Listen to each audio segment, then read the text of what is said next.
Rosewood girls hostel एक भयानक रहस्य। दोस्तों, आज मैं आप लोगों के लिए एक नई और खौफनाक कहानी लेकर आया हूं।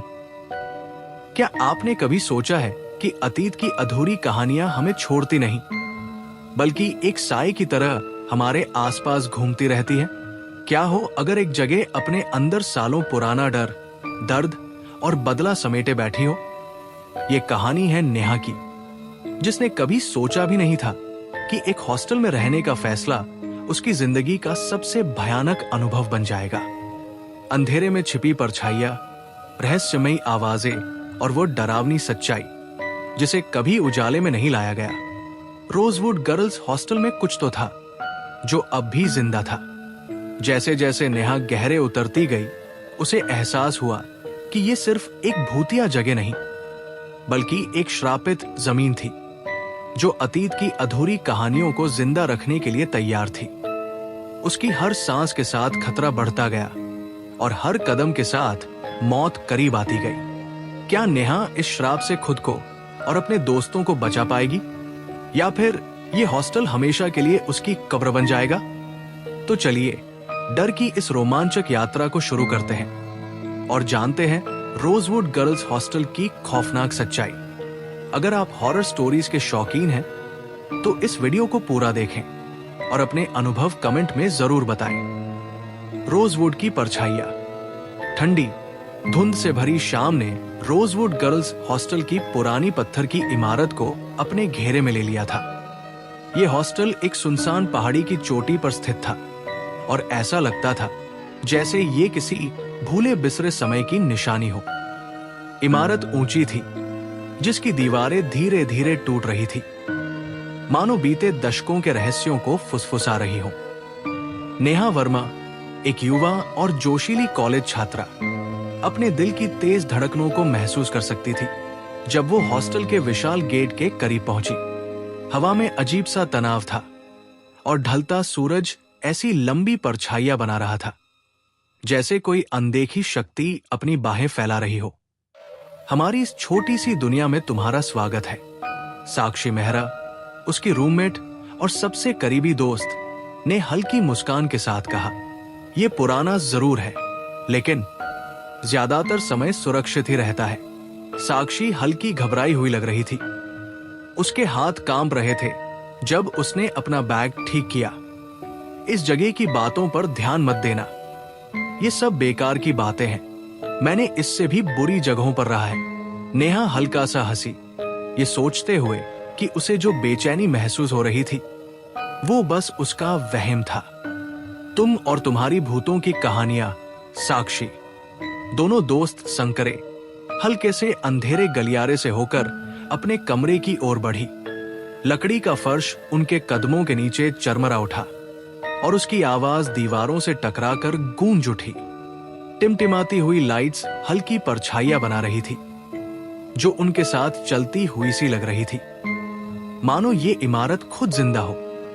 जैसे ही वे अपने कमरे तक पहुंची, साक्षी की नजरें अचानक गलियारे के आखिरी कोने की ओर चली गई। उसने धीमी आवाज में फुसफुसाया, अगर रात में कोई अजीब आवाज सुनो तो घबराना मत। ये बस पुरानी इमारत की आवाजें होती है, या शायद। वो रुकी। भूतों की। नेहा ने भौहें चढ़ाई और आंखें घुमाई। भूत? सच में? साक्षी, तुम वाकई इन सब पर यकीन करती हो? साक्षी ने होंठ काटे। उसकी आंखों में डर की हल्की झलक थी। देख लेना, वो धीमी आवाज में बड़बड़ाई। नेहा ने उसकी बात को मजाक समझा, लेकिन अंदर ही अंदर उसे भी एक हल्की सिहरन महसूस हुई। ये बस एक पुरानी इमारत थी और कुछ नहीं। पहली रात बेचैनी में कटी। कमरा बड़ा था, जिसमें दो संकरे बिस्तर दीवारों के दोनों ओर लगे थे। हवा भारी और अजीब सी लग रही थी। नेहा बार बार करवटें बदलती रही, लेकिन हर बार जब वो आंखें बंद करती तो उसे किसी अनजाने डर का एहसास होता। तभी एक आवाज आई, चर। फिर एक और। ये गलियारे से आ रही थी। नेहा झटके से उठ बैठी। उसका दिल तेजी से धड़क रहा था। उसने साक्षी की ओर देखा, जो चुपचाप लेटी थी, कंबल सिर तक खींचे हुए। तुमने वो सुना? नेहा ने धीमे से पूछा। साक्षी ने कोई जवाब नहीं दिया। नेहा धीरे से बिस्तर से उतरी और दरवाजा खोलकर गलियारे में झांका। दूर जल रहे एक बल्ब की हल्की रोशनी में गलियारे के कोने अंधेरे में डूबे हुए थे। सब कुछ सामान्य लग रहा था, फिर भी कुछ अजीब था। ऐसा लग रहा था मानो ये इमारत सांस ले रही हो। अचानक एक ठंडी हवा गलियारे से बहकर कमरे के पर्दों को हिलाने लगी। नेहा ने भौहें सिकोड़ी और दरवाजा बंद कर दिया। ये बस पुरानी इमारत है और कुछ नहीं। लेकिन जैसे ही वो बिस्तर पर लेटी, एक और आवाज आई। इस बार साफ सुनाई देने वाली, फुसफुसाहट, धीमी, लगभग न सुनाई देने वाली। उसने ध्यान से सुना, लेकिन कुछ साफ पकड़ में नहीं आया। तभी साक्षी की आवाज आई, बेहद धीमी और कांपती हुई। मैं हमेशा सुनती हूं ये फुसफुसाहटें खिड़की के पास, पर मैं देखने की हिम्मत नहीं करती। नेहा ने झुंझलाते हुए कहा, साक्षी, तुम्हें अपनी ये भूतों की कहानियां बंद करनी चाहिए। ये सब तुम्हारी कल्पना है। लेकिन अंदर ही अंदर नेहा को पहली बार शक होने लगा। क्या ये वाकई पुरानी इमारत की आवाजें थी या फिर कुछ और? रूम बी 13 का रहस्य। अगले दिन लंच टेबल पर अजीब अफवाहें चल रही थी। लड़कियां एक दूसरे से धीमी आवाज में बात कर रही थी, रूम बी 13 के बारे में। वो कमरा सालों से बंद है।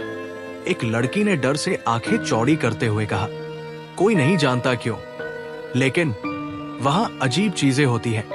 लोग कहते हैं कि वहां आत्माएं हैं। कुछ लोग तो ये भी कहते हैं कि वही। नेहा ने आगे झुककर पूछा, कौन अनामिका? लड़की का चेहरा पीला पड़ गया। वो यहां पढ़ती थी कई साल पहले। लोग कहते हैं कि उसकी मौत इसी कमरे में हुई थी। कोई नहीं जानता कि ये आत्महत्या थी या कुछ और, लेकिन तब से ये कमरा बंद है। वहां जाना सुरक्षित नहीं है। नेहा उलझन में थी। हॉस्टल के दौरे के वक्त इसका कोई जिक्र नहीं किया गया था, लेकिन ये सब अजीब लग रहा था। साक्षी की गायब हो जाना। उस रात नेहा सो नहीं पाई। दरवाजे के बाहर फिर से वही आवाजें आई, कदमों की आहट। उसने देखा, साक्षी कमरे में नहीं थी। साक्षी? उसने धीरे से पुकारा, लेकिन कोई जवाब नहीं आया। घबराते हुए नेहा बाहर आई।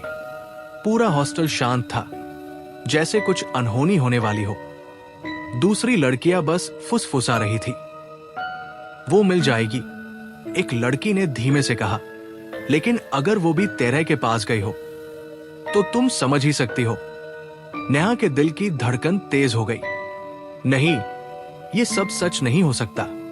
वो दौड़कर वार्डन मिसेज वर्मा के पास पहुंची, लेकिन मिसेज वर्मा के चेहरे पर ठंडे, सख्त भाव थे।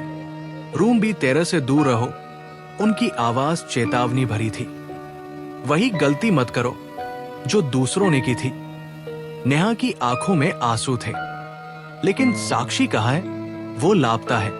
मिसेज वर्मा ने होंठ भींच लिए। उनकी आंखों में एक अजीब सा डर झलक रहा था। इस जगह की कुछ बातें तुम नहीं समझोगी, कभी नहीं।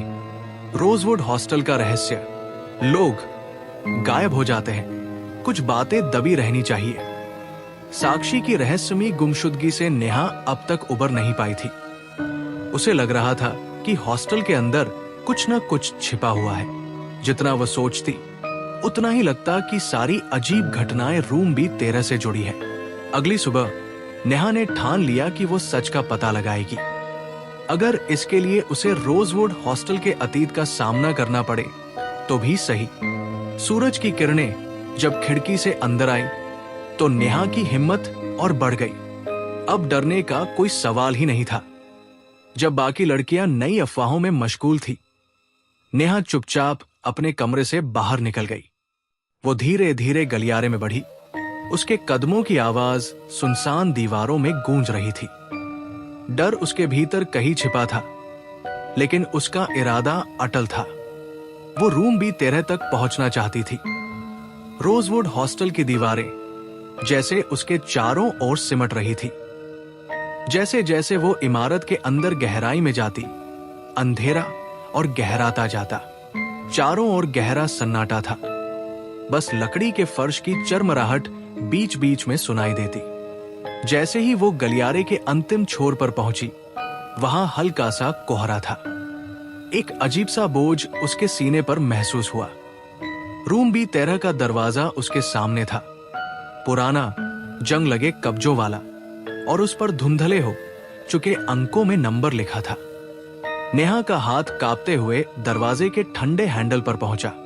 उसने एक पल के लिए खुद को रोका, फिर हैंडल घुमा दिया। दरवाजा हल्की सी चरमराहट के साथ खुल गया। अंदर से ठंडी हवा का झोंका आया, जिससे गलियारे की रोशनी टिमटिमा गई। नेहा ने गहरी सांस ली और कमरे में कदम रखा। कमरा एक भुला दिया गया कोना था। धूल से ढके फर्नीचर, मुरझाए पर्दे और चारों ओर अजीब सा सन्नाटा। ऐसा लग रहा था जैसे यहां समय थम गया हो। दीवारें जैसे सिमट रही थी और अंधेरे में परछाइयां हरकत करने लगी। नेहा की नजर दीवार पर लगे एक पुराने फोटो पर पड़ी। एक लड़की की तस्वीर। उसका चेहरा बेहद उदास था, आंखों में एक अजीब सा खालीपन। तस्वीर के नीचे लिखा नाम पढ़कर नेहा की रीढ़ में सिहरन दौड़ गई। अनामिका। सच्चाई अचानक सामने आ गई। अनामिका सिर्फ किसी कहानी का नाम नहीं थी, वो हकीकत थी। अचानक कमरा जिंदा लगने लगा, तापमान गिरने लगा और नेहा को महसूस हुआ कि कोई उसे देख रहा है। फिर वही फुसफुसाहटें, इस बार और तेज।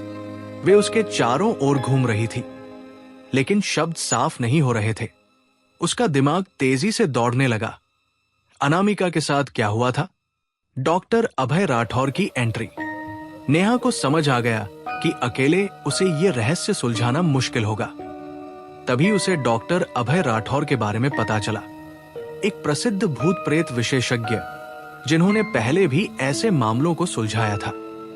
नेहा ने तुरंत उनसे संपर्क किया और एक रात वे रोजवुड हॉस्टल पहुंच गए। वो लंबे, गंभीर व्यक्तित्व वाले व्यक्ति थे, जिन्होंने गहरे रंग के कपड़े पहने थे। उनके चेहरे पर शांति थी, लेकिन आंखों में गहरा अनुभव झलक रहा था। इस जगह के बारे में सुना है, उन्होंने अंधेरे गलियारे को देखते हुए कहा। रोजवुड का इतिहास परेशान करने वाला है। इस इमारत की दीवारों में कुछ छुपा है, कुछ बुरा। नेहा को उनकी बात सुनकर ठंडक महसूस हुई। वो उन्हें रूम बी 13 तक ले गई। डॉक्टर राठौर ने तुरंत अपना उपकरण निकाल लिया, EMF मीटर, कैमरे और वॉइस रिकॉर्डर। वो बुदबुदा रहे थे, जैसे किसी अनदेखी शक्ति से बात कर रहे हों। हमें इसे बाहर लाना होगा, उन्होंने कहा। तभी हम जान पाएंगे कि अनामिका के साथ क्या हुआ और वो अब भी यहां क्यों है। नेहा की धड़कन तेज हो गई। जैसे जैसे समय बीतता गया, कमरे की हवा ठंडी होने लगी। फुसफुसाहटें अब कानों के पास महसूस हो रही थी। तभी लाइट अचानक बंद हो गई। नेहा के रोंगटे खड़े हो गए। कुछ आने वाला था। अनामिका का सामना। डॉक्टर राठौर ने अंधेरे में कहा, अनामिका, हम जानते हैं कि तुम यहां हो। हम तुम्हारी मदद करना चाहते हैं। तुम्हें यहां कैद रहने की जरूरत नहीं है। तापमान और गिर गया। दीवारें जैसे कांपने लगी। एक हल्की पर जानी पहचानी आवाज आई, मुझे अकेला छोड़ दो। नेहा ने महसूस किया कि किसी ने ठंडी उंगलियां उसके हाथ पर रख दी। उसने तुरंत पलट कर देखा, लेकिन वहां कोई नहीं था। तभी कोने में एक परछाई बनने लगी। ये एक लड़की थी, पीली, खोखली आंखों वाली और लंबे, गहरे बालों में लिपटी हुई। उसने पुरानी जमाने की एक सफेद पोशाक पहनी हुई थी, जो हवा में धीरे धीरे लहरा रही थी। अनामिका, नेहा ने धीमे स्वर में कहा, तुम्हारे साथ क्या हुआ था? लड़की की आंखों में दर्द और उदासी थी। उसने कुछ कहने के लिए मुंह खोला, लेकिन कुछ भी सुनाई नहीं दिया। सिर्फ एक तेज, भयानक चीख। डॉक्टर राठौर ने जल्दी से एक सुरक्षा चक्र बना दिया और कुछ मंत्र पढ़ने लगे। पूरा कमरा हिलने लगा। अनामिका कांप रही थी, जैसे कोई अदृश्य ताकत उसे पीछे खींच रही हो। फुसफुसाहटें अब शोर बन चुकी थी। अनामिका ने कांपते हुए हाथ बढ़ाया। मदद करो। अनामिका की सच्चाई। डॉक्टर राठौर की मदद से नेहा ने आखिरकार उस भयानक सच को उजागर किया। सालों पहले अनामिका भी रोजवुड हॉस्टल की एक छात्रा थी।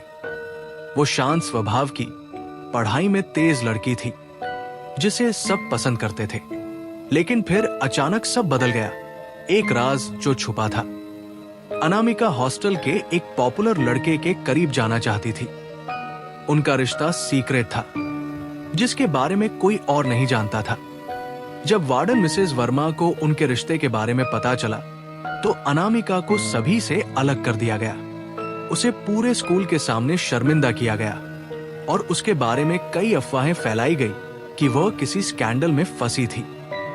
इस बदनामी को सहन न कर पाने के कारण अनामिका ने रूम B13 में खुद अपनी जान ले ली। तभी से उसकी आत्मा वही फंसी हुई थी, झूठ और धोखे का बोझ उठाए, आगे बढ़ने में असमर्थ। नेहा ने लिया एक संकल्प।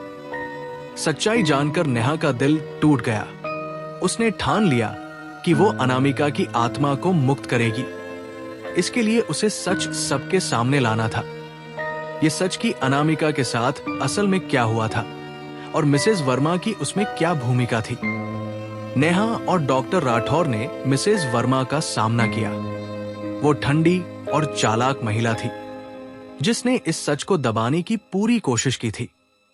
पहले तो उसने सब कुछ नकार दिया, लेकिन जब सबूत इतने मजबूत हो गए कि उनसे इनकार करना मुश्किल हो गया तो उसकी सख्त शक्ल टूटने लगी।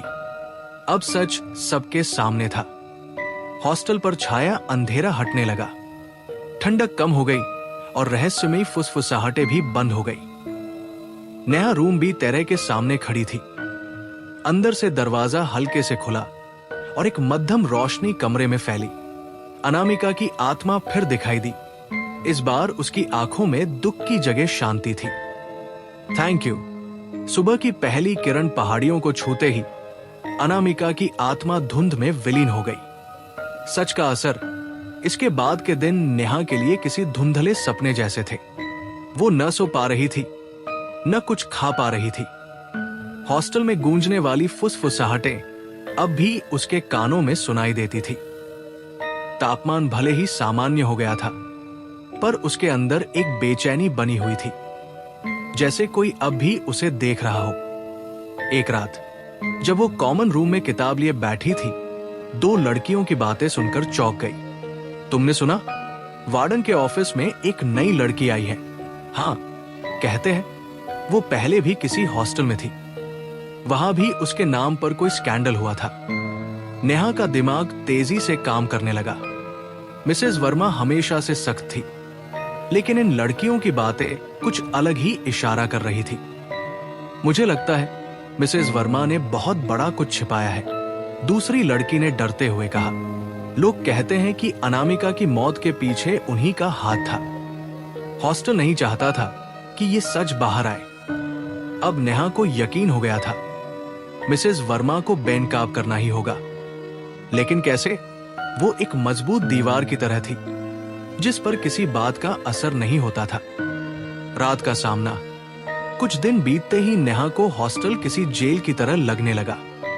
गलियारों में अजीब सिहरन होती, दीवारें जैसे उसका नाम पुकारती, और हर रात उसके कमरे के बाहर कदमों की आहटें सुनाई देती, लेकिन बाहर कोई नहीं होता था।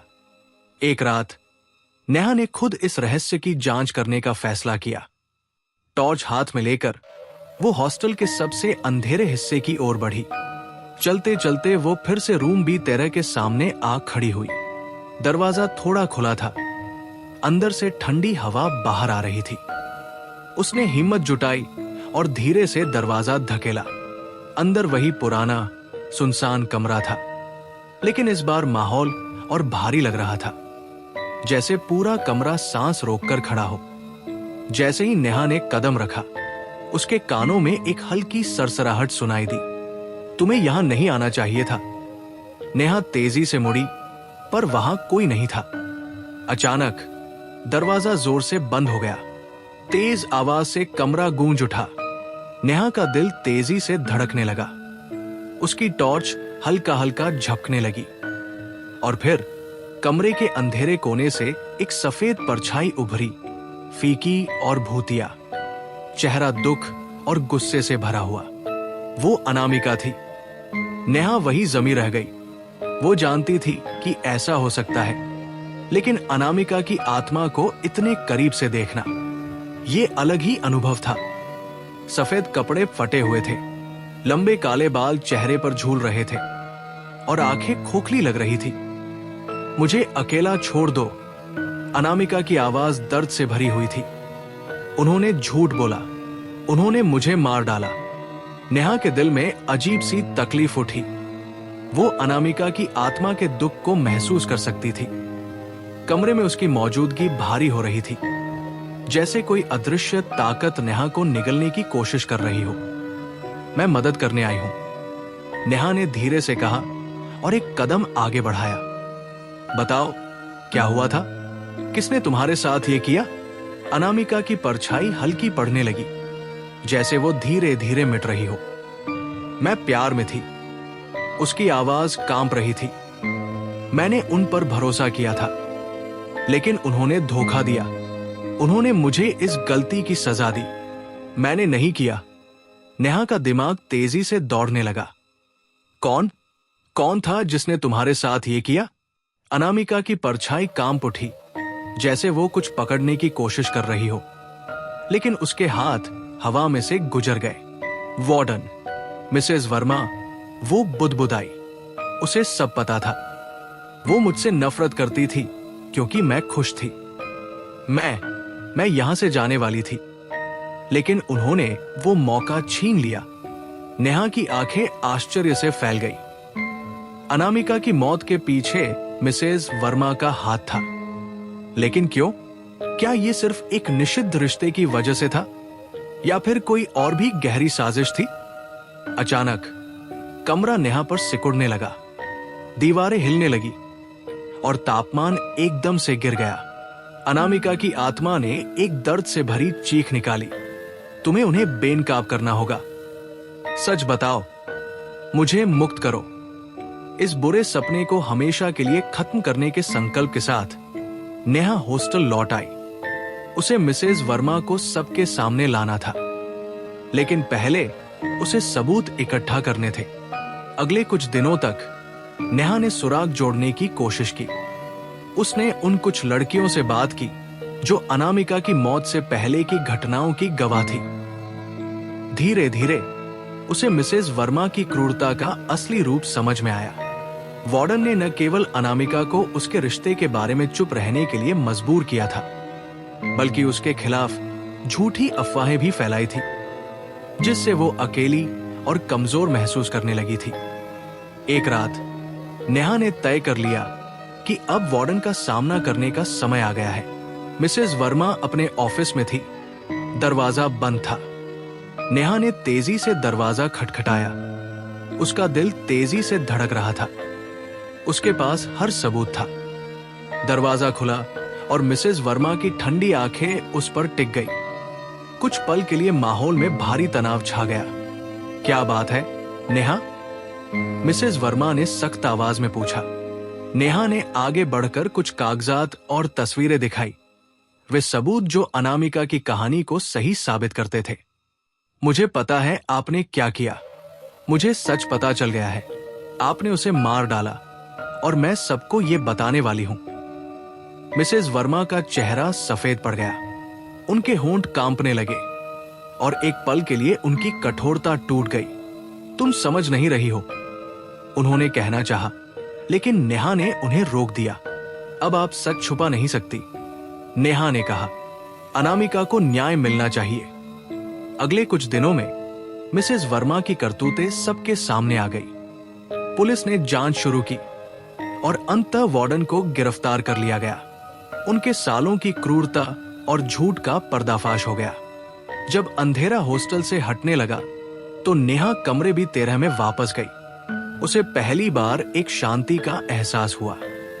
अब दीवारें उसके नाम नहीं पुकारती थी और अतीत का बोझ हल्का हो गया था। अनामिका की आत्मा आखिरी बार प्रकट हुई। उसके चारों ओर एक हल्की चमक थी। धन्यवाद। अनामिका ने धीरे से कहा, उसका स्वर अब पीड़ा से मुक्त था। तुमने मुझे आजाद कर दिया। और फिर अनामिका की आत्मा धीरे धीरे धुंध में विलीन हो गई, केवल शांति छोड़कर। मिसेस वर्मा के साथ टकराव के बाद नेहा खुद को एक मोड़ पर खड़ा महसूस कर रही थी। हॉस्टल पर छाया अंधेरा अब हट चुका था, लेकिन एक अजीब सी खामोशी बनी हुई थी। ऐसा लग रहा था जैसे ये जगह अब भी उन खोई हुई आत्माओं के लिए शोक मना रही हो। वो रहस्यमयी फुसफुसाहटें अब नहीं सुनाई देती थी, लेकिन नेहा के मन में उनकी गूंज अब भी बाकी थी। वो केवल भूतों की परछाइयां नहीं थी, बल्कि भविष्य की चेतावनी थी। नेहा जानती थी कि अब उसे ये जगह छोड़नी होगी। उसने अपने सामान समेटना शुरू कर दिया।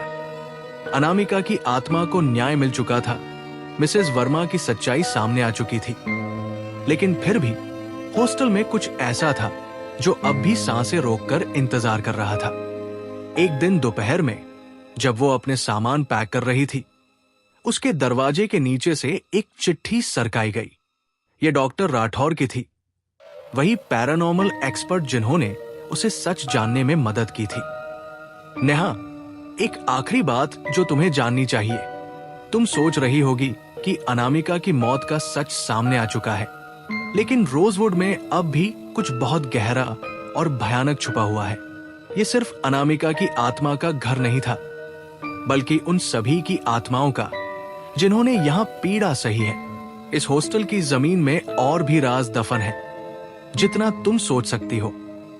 तुम्हें यहां से निकल जाना चाहिए, इससे पहले कि बहुत देर हो जाए। नेहा का दिल डूबने लगा।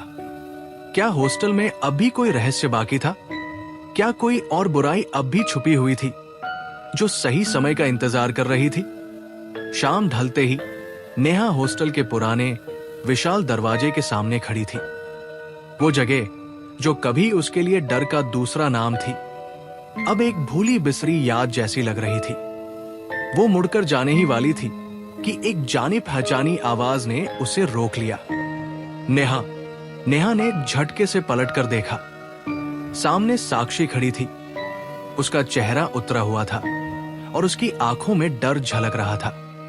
मुझे माफ कर दो, मैं बिना अलविदा कहे नहीं जा सकती थी, साक्षी ने कांपती आवाज में कहा। मैं कई दिनों से अजीब सपने देख रही हूं, अनामिका के बारे में। मुझे लगता है वो मुझे कुछ बताना चाहती है। नेहा का दिल तेजी से धड़कने लगा। कैसे सपने? साक्षी ने अपने होंठ काटते हुए डर से कहा।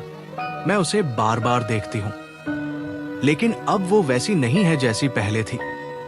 वो गुस्से में है और वह मुझे पुकार रही है।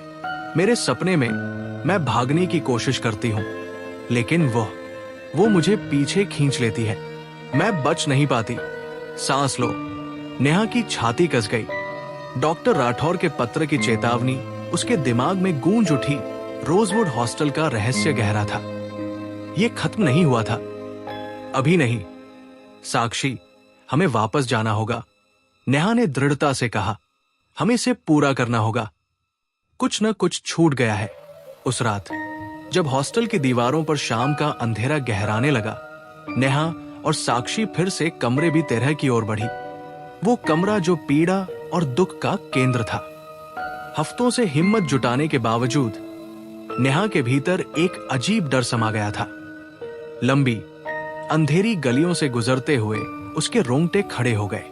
जब वे कमरे भी तेरह तक पहुंची तो दरवाजा आधा खुला हुआ था, जैसे उनकी प्रतीक्षा कर रहा हो। एक जानी पहचानी ठंडी हवा अंदर से निकली, जिससे वे कांप उठी।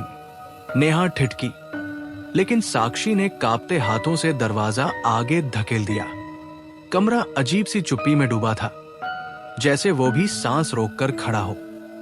पहले जो अस्त व्यस्त फर्नीचर था, अब व्यवस्थित रखा हुआ था। हवा भारी थी, अंधेरा कोनों में दूर तक फैला हुआ था, लेकिन नेहा को महसूस हुआ कि कुछ अलग था। कमरे में एक अजीब सी ऊर्जा थी, प्राचीन और गुस्से से भरी हुई। साक्षी की आवाज कांप रही थी। नेहा, मुझे नहीं लगता कि हमें यह करना चाहिए। मुझे डर लग रहा है, लेकिन इससे पहले कि वो अपनी बात पूरी कर पाती, कमरे की हवा बदल गई। दीवारें करहाने लगी, जैसे पूरी इमारत जाग रही हो। कोनों में मौजूद परछाइयां हिलने लगी, धीरे धीरे एक रूप लेने लगी। अनिमिका की आत्मा उनके सामने फिर प्रकट हुई, लेकिन इस बार उसका चेहरा और अधिक डरावना था।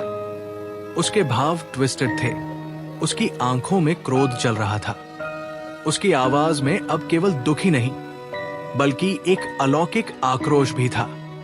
तुम सोचती हो कि तुम जा सकती हो? तुमने मुझे मुक्त कर दिया। अनिमिका की आवाज दीवारों से टकराकर गूंज उठी। मैं अकेली नहीं थी। जब तक सच उजागर नहीं होगा, तब तक तुम नहीं जा सकती। कमरा सिमटने लगा, परछाइयां और गहरी और घनी होती गई, जैसे उन्होंने हवा को भी रोक दिया हो। नेहा को एक ठंडा स्पर्श महसूस हुआ, लेकिन ये अनिमिका नहीं थी। ये कुछ और था, और भी ज्यादा भयानक। कमरे की दीवारों में दरारें पड़ने लगी, जैसे किसी भयानक इतिहास का पर्दाफाश हो रहा हो। हॉस्टल की दीवारों के भीतर कई और आत्माएं फंसी हुई थी। उपेक्षा, क्रूरता और विश्वासघात की शिकार। वे दरारों से झांक रही थी। उनकी खाली आंखें नेहा और साक्षी को घूर रही थी। साक्षी चीख पड़ी और पीछे हटने लगी, लेकिन नेहा ने उसका हाथ पकड़ लिया। उसकी आवाज दृढ़ थी, हमें भागना नहीं है, हमें इसका सामना करना होगा। इस चक्र को तोड़ना होगा। नेहा ने अनिमिका की आत्मा की ओर देखा। उसकी आवाज में एक नई शक्ति थी। तुम कभी अकेली नहीं थी। मुझे सच्चाई पता चल गई है। तुम पीड़िता थी और तुम्हें शांति मिलनी चाहिए, लेकिन यहां और भी आत्माएं हैं जो तुम्हारी तरह फंसी हुई हैं। हम उन्हें मुक्त करेंगे। एक पल के लिए अनिमिका के चेहरे पर कोमलता आई। उसका क्रोध और दुख एक गहरी उदासी में बदल गया। उसकी आत्मा कांपने लगी, जैसे दो दुनियाओं के बीच झूल रही हो। उसका रूप धुंधला पड़ने लगा। तुम नहीं जानती कि तुम क्या मांग रही हो। ये जगह जितनी दिखती है, उससे कहीं ज्यादा अंधकार से भरी हुई है। अनिमिका की आवाज कमजोर थी, लेकिन उसमें एक हल्की कृतज्ञता थी। अगर तुम सच में मदद करना चाहती हो, तो तुम्हें उस अंधकार का सामना करना होगा जो नीचे छुपा है। एक अंतिम दर्द भरी चीख के साथ अनिमिका की आत्मा धीरे धीरे हवा में घुलने लगी। कमरे में एक अजीब शांति फैल गई। अगली सुबह हॉस्टल का माहौल बदला हुआ था। वर्षों से फैली हुई अजीब भारीपन खत्म हो गई थी। नेहा और साक्षी उन गलियारों से गुजरी जो कभी भयावह लगते थे, लेकिन अब हल्के और शांत महसूस हो रहे थे। ऐसा लग रहा था जैसे पूरी इमारत ने राहत की सांस ली हो। लेकिन नेहा जानती थी कि असली लड़ाई उसके अंदर थी। उसने अंधकार का सामना किया था, सच्चाई उजागर की थी और फंसी हुई आत्माओं को मुक्त किया था। जब वो अपने कमरे में लौटी, सूरज की रोशनी दीवारों पर चमक रही थी। हफ्तों में पहली बार उसे शांति महसूस हुई। रोजवुड हॉस्टल के भूत अब हमेशा के लिए सो चुके थे, और अब नेहा भी। लेकिन ये सच में खत्म हो गया था। अगले दिन हॉस्टल में फैली हुई शांति धीरे धीरे विचित्र लगने लगी। नेहा को एक अजीब सा एहसास हो रहा था, जैसे कुछ अब भी अधूरा था।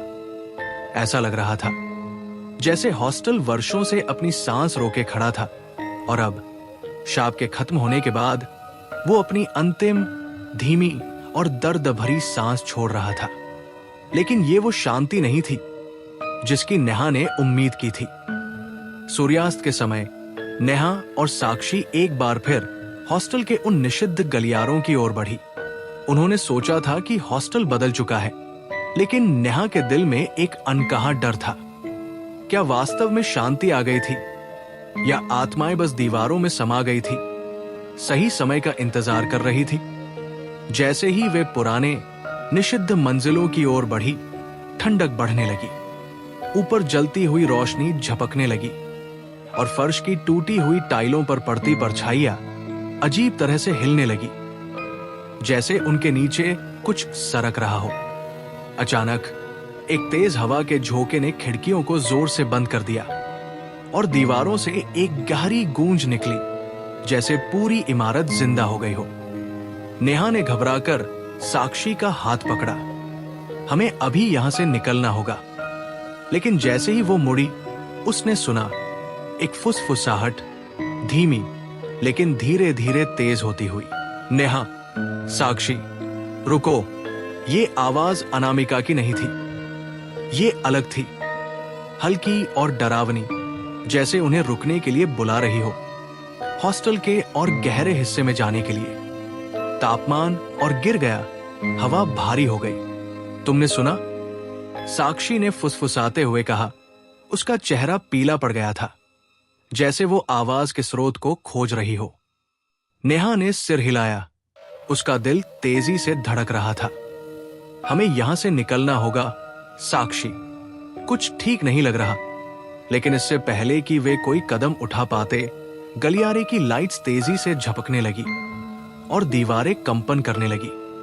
तापमान इतना गिर गया कि नेहा ने अपनी सांस को हवा में सफेद होते देखा। अचानक पुराने स्टोर रूम का दरवाजा जोर से चरमराते हुए खुद ही खुल गया।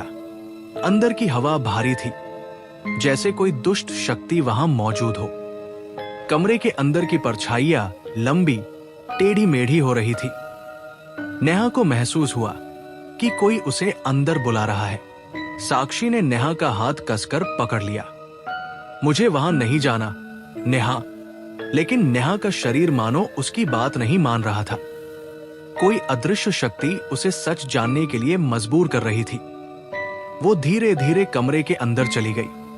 दरवाजा उनके पीछे जोर से बंद हो गया। कमरा घने अंधेरे में डूबा हुआ था। बस एक पुरानी लाइट टिमटिमा रही थी, जो छत से लटक रही थी। वो धीरे धीरे झूल रही थी, जिससे दीवारों पर अजीब परछाइयां बन रही थी। नेहा ने कमरे में कदम रखा तो उसने देखा कि दीवारों पर अजीब से निशान बने हुए थे। वे धुंधले और घिसे हुए लग रहे थे, जैसे किसी पुराने अनुष्ठान के चिन्ह हो। साक्षी घबराकर पीछे हट गई। नेहा, हमें यहां नहीं होना चाहिए। ये जगह सही नहीं लग रही। नेहा का दिल जोर से धड़कने लगा। कमरा और ठंडा हो गया। परछाइयां उनके चारों ओर घनी होने लगी। और फिर अचानक ये हुआ, दीवारें मानो जिंदा हो गई। चिन्हों से हल्की चमक निकलने लगी। नेहा को चक्कर आने लगे और अचानक उसके सीने में तेज दर्द हुआ। उसने सांस लेने की कोशिश की, पर ऐसा लगा जैसे कोई उसकी पसलियों को दबा रहा हो। एक आकृति उनके सामने उभर आई, लंबी, दुबली और घनी काली छाया जैसी, जिसकी आंखें खाली थीं और हाथ आगे फैले हुए थे। ये वही था जिसकी आवाज वे सुन रहे थे। तुम्हें कभी लौटकर नहीं आना चाहिए था, वो फुसफुसाया। उसकी आवाज इतनी गहरी थी कि नेहा के रोंगटे खड़े हो गए। तुमने उसे जगा दिया है, जिसे सोए रहना चाहिए था। साक्षी चिल्लाई और नेहा का हाथ पकड़कर खींचने लगी, लेकिन अंधेरे ने उन्हें जकड़ लिया। तुम कौन हो? तुम हमसे क्या चाहते हो? नेहा ने चीख कर पूछा। वो आकृति मुस्कुराई। उसकी आंखें पीली चमक रही थी। मैं वो हूं जो देखता है, मैं वो हूं जो इंतजार करता है। नेहा, तुमने संतुलन बिगाड़ दिया है। जो शांति तुमने सोची थी, वो कभी हो ही नहीं सकती थी। अब बहुत देर हो चुकी है। अचानक वो आकृति नेहा की ओर झपटी। उसका कंकाल जैसा हाथ उसके चेहरे की ओर बढ़ा।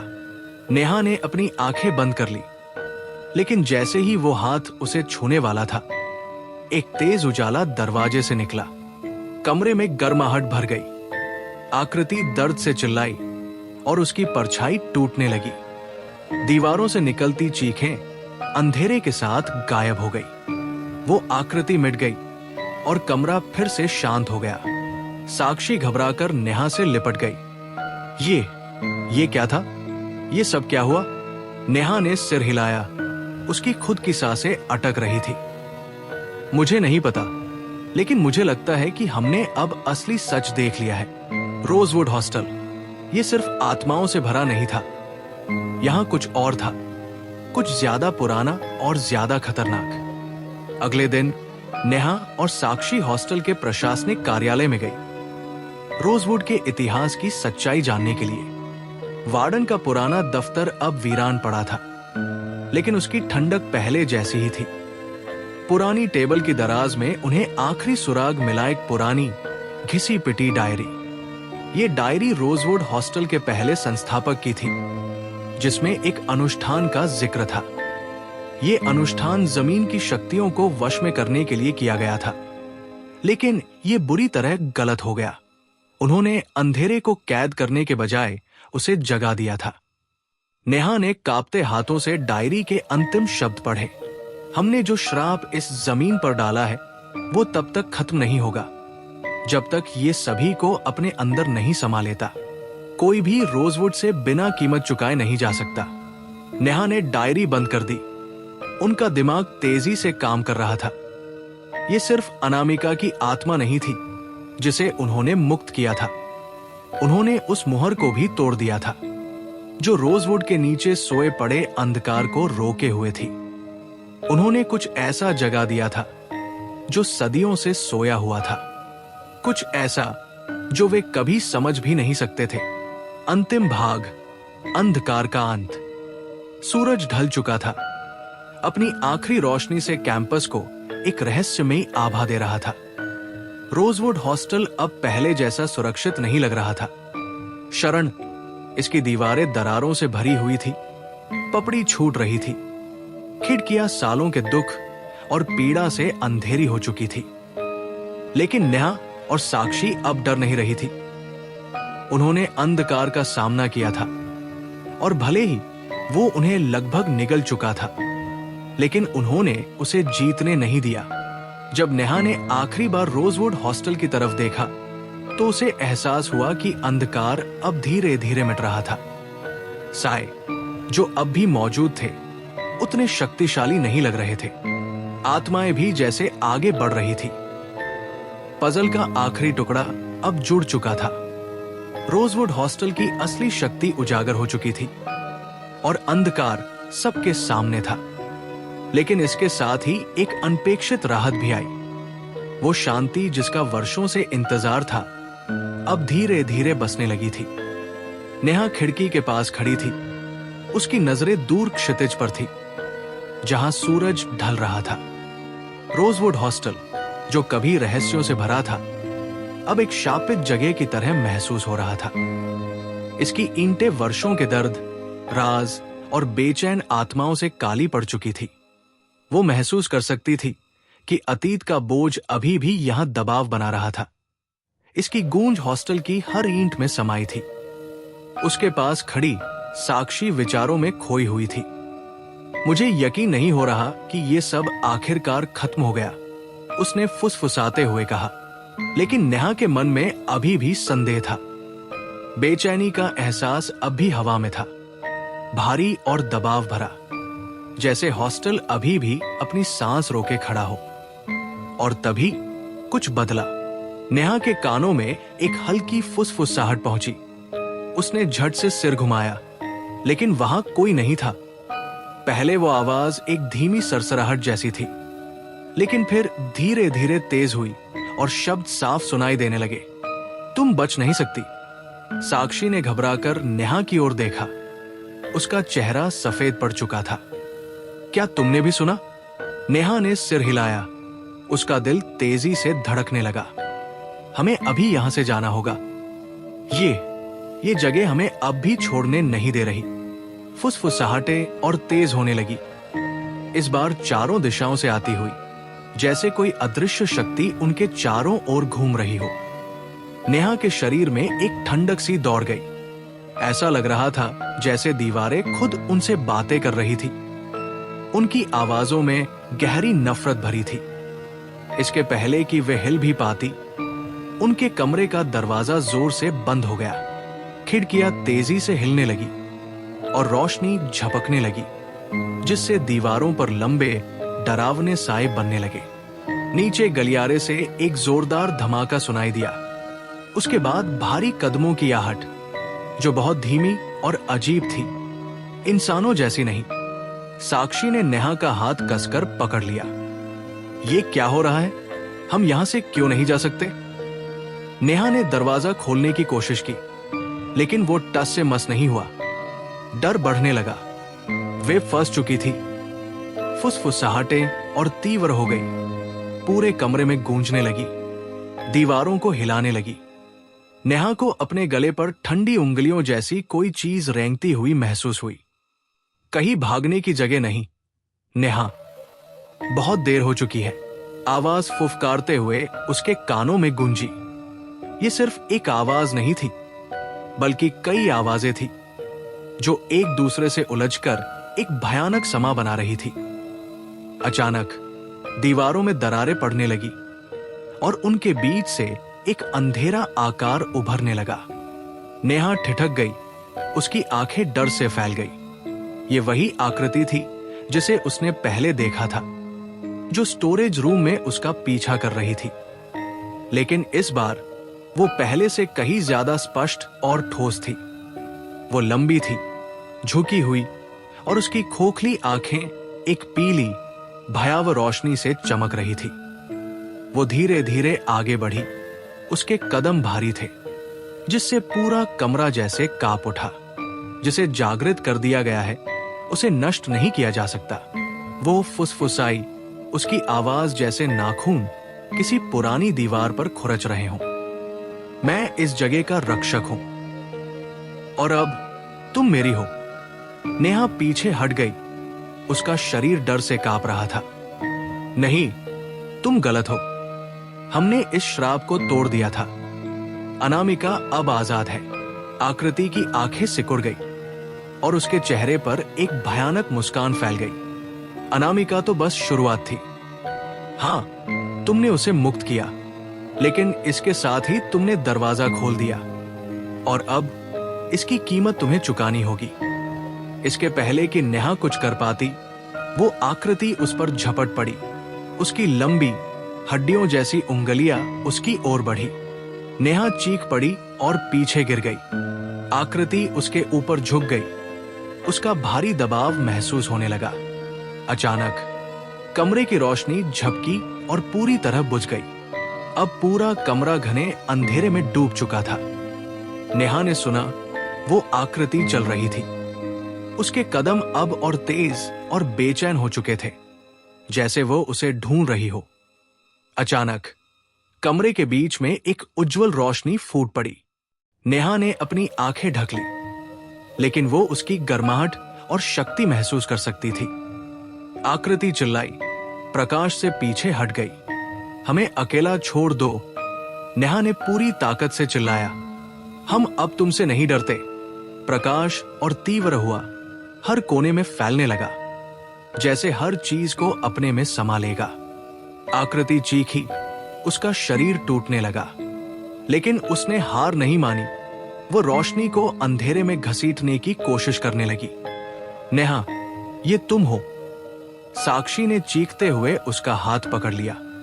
तुम इसे रोक सकती हो। तुम ही इसकी अंत कर सकती हो। नेहा ने बिना जिद के अपनी पूरी शक्ति इकट्ठा की, रोशनी को और तेज करने के लिए खुद को केंद्रित किया। पूरा कमरा ऊर्जा से भर गया और आकृति का शरीर धुंधला होने लगा, जैसे कोहरे में घुल रहा हो। उसके अंतिम चीखों के साथ वो पूरी तरह गायब हो गई। कमरा अब शांत था। नेहा और साक्षी वही खड़ी रहीं, गहरी सांसें लेती हुई। उनका शरीर इस भयावह लड़ाई के प्रभाव से कांप रहा था। धीरे धीरे रोशनी फीकी पड़ने लगी और वे एक खाली कमरे में खड़ी रह गई। साक्षी नेहा की बाहों में गिर पड़ी, कांपते हुए बोली, मुझे यकीन नहीं हो रहा, ये सब खत्म हो गया। नेहा ने गहरी सांस ली। उसका दिल अभी भी तेज धड़क रहा था, लेकिन उसे सच्चाई पता थी। रोजवुड हॉस्टल अब पहले जैसा नहीं रहा। श्राप खत्म हो चुका था, लेकिन इसकी कीमत बहुत भारी थी। जो बुरी आत्मा इसे सालों से सता रही थी, वो नष्ट हो चुकी थी, लेकिन जो घाव उसने छोड़े थे, वे कभी पूरी तरह नहीं मिट सकते थे। अगली सुबह सूरज रोजवुड हॉस्टल पर चमका। उसकी सुनहरी किरणें पहली बार इस इमारत पर पड़ी। कभी डरावना दिखने वाला हॉस्टल अब अलग लग रहा था। उसकी काली छाया मिट चुकी थी और उसकी भारी बोझिल हवा अब शांति में बदल चुकी थी। नेहा और साक्षी बाहर खड़े होकर हॉस्टल को देख रहे थे। सब कुछ खत्म हो चुका था। आत्माओं को मुक्ति मिल गई थी। जो बुराई इस जगह को सालों से परेशान कर रही थी, वो अब चली गई थी। लेकिन जैसे ही नेहा ने आखिरी बार इमारत की ओर देखा, उसे एहसास हुआ कि रोजवुड के राज हमेशा उसके साथ रहेंगे। जो कुछ उन्होंने जाना था, जो डरावनी चीजें उन्होंने देखी थी, वे कभी पूरी तरह उसके मन से नहीं जाएंगी। उन्होंने अंधेरे को हरा दिया था, लेकिन रोजवुड की परछाइयां हमेशा उसकी यादों में बनी रहेंगी। जब वे हॉस्टल से दूर जा रहे थे, नेहा को एक अजीब सुकून महसूस हुआ। यह सफर लंबा और डरावना था, लेकिन उन्होंने इसे पार कर लिया था। और पहली बार उसे विश्वास हुआ कि अब उसका भविष्य भय से मुक्त हो सकता है। रोजवुड हॉस्टल अब वो कैदखाना नहीं था जो पहले था। वो अब आजाद था। और वे भी।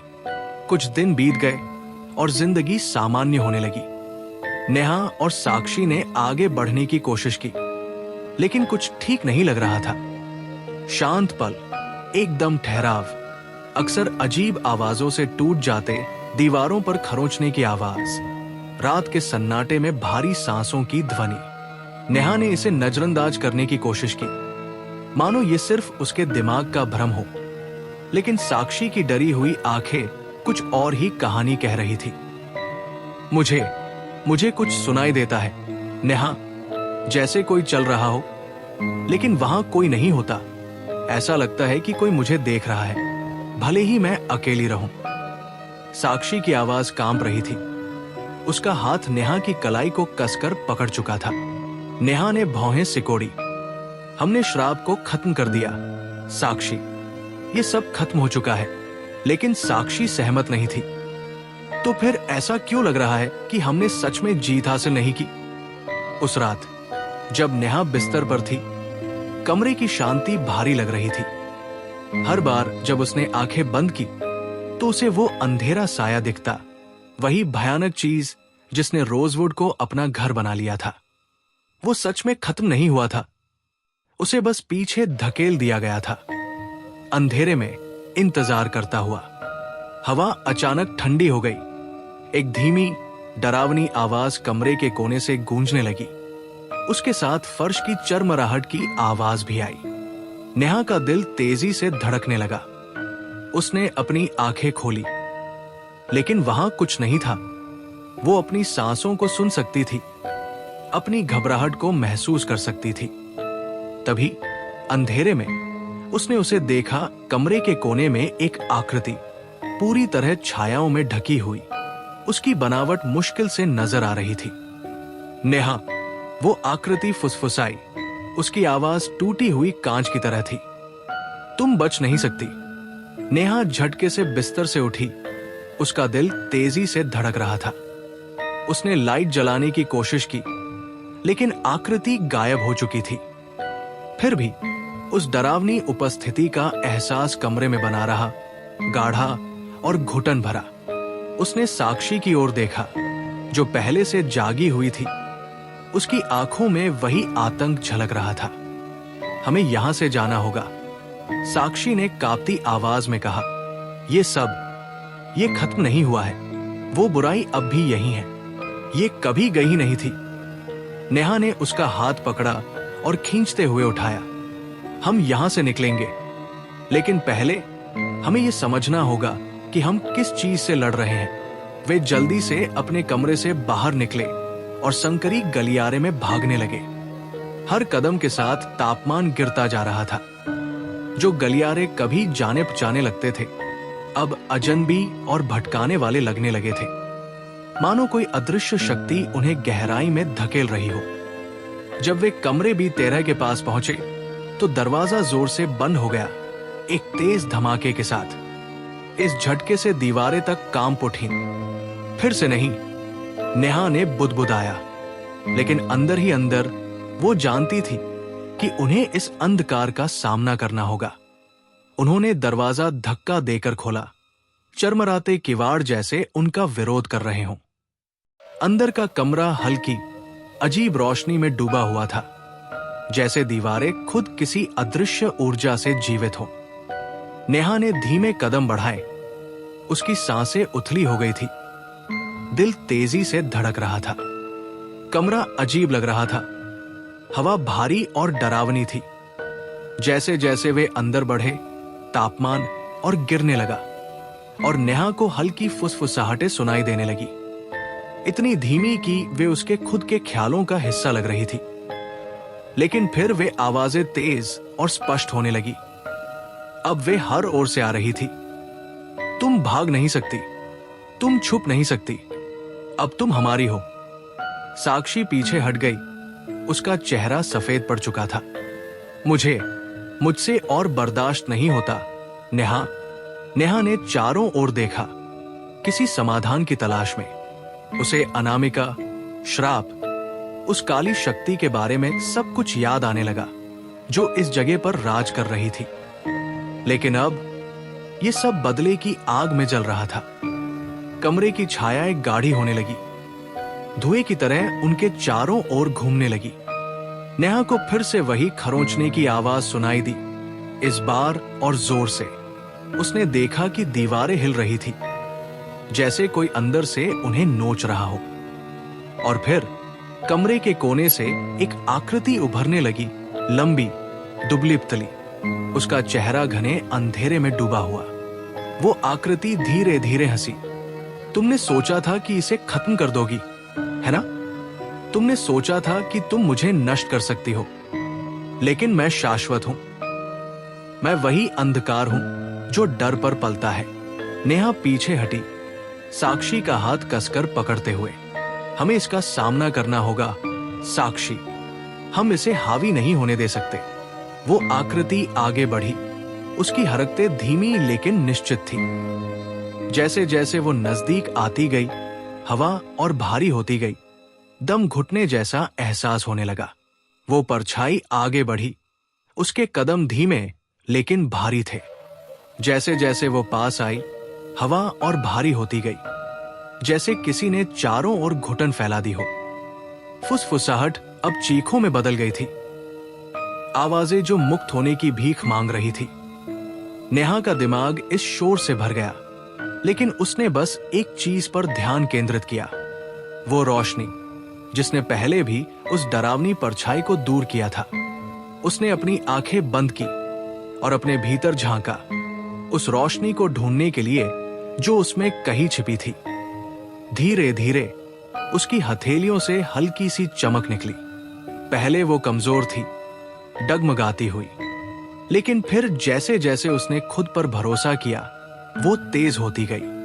परछाई पीछे हट गई, उसकी आकृति एक बुझते हुए दीपक की लौ की तरह कांपने लगी। तू मुझे हरा नहीं सकती, वो गुर्राई, उसकी आवाज में क्रोध था। मैं कभी नहीं मिटूंगी। नेहा के हाथ कांप रहे थे, लेकिन उसने अपनी पूरी ताकत रोशनी में उड़ेल दी। चमक इतनी तेज हो गई कि पूरा कमरा उजाले से भर गया। उसे लगा जैसे हवाओं में कोई तनाव था, जैसे कुछ टूटने ही वाला था। और फिर एक आखिरी जोरदार झटके के साथ रोशनी ने सब कुछ अपने अंदर समेट लिया और तेज विस्फोट की तरह पूरे कमरे में फैल गई।